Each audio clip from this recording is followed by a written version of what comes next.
गम गणपत्ये नमः। कार्तिक मास महात्म का 29वां अध्याय। राजा पृथु ने कहा कि मुनिश्रेष्ठ, आपने कलह द्वारा मुक्ति पाए जाने का वृतांत मुझसे कहा जिसे मैंने ध्यानपूर्वक सुना।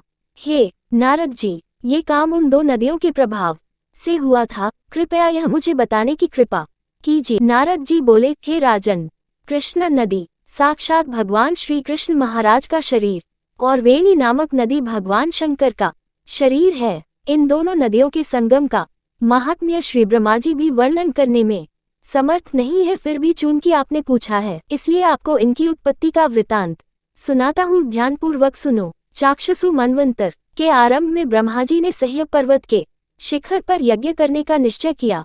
वह भगवान विष्णु, भगवान शंकर तथा समस्त देवताओं से यज्ञ की सामग्री लेकर उस पर्वत के शिखर पर गए।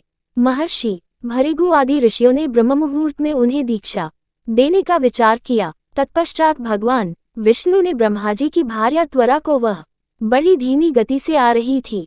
इसी बीच में भृगु जी ने भगवान विष्णु से पूछा, हे प्रभु, आपने त्वरा को शीघ्रता से बुलाया था, वह क्यों नहीं आई? ब्रह्म मुहूर्त निकल जाएगा। इस पर भगवान विष्णु बोले, यदि त्वरा यथासमय यहाँ नहीं आती है तो आप गायत्री को ही स्त्री मानकर दीक्षा विधान कर दीजिएगा। क्या गायत्री पुण्य कर्म में ब्रह्मा जी की स्त्री नहीं हो सकती?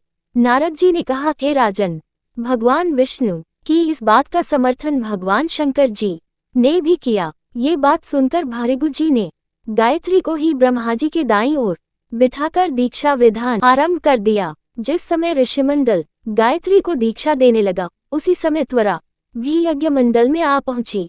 ब्रह्मा जी के दाईं ओर गायत्री को बैठा देखकर ईर्ष्या से कुपित होकर त्वरा बोली, जहाँ पूज्यों की पूजा और पूज्यों की अप्रतिष्ठा होती है, वहाँ पर दुर्भिक्ष, मृत्यु तथा भय तीनों अवश्य हुआ करते हैं। ये गायत्री ब्रह्मा जी की दाईं और मेरे स्थान पर विराजमान हुई है, इसलिए यह अदृश्य बहने वाली नदी होगी।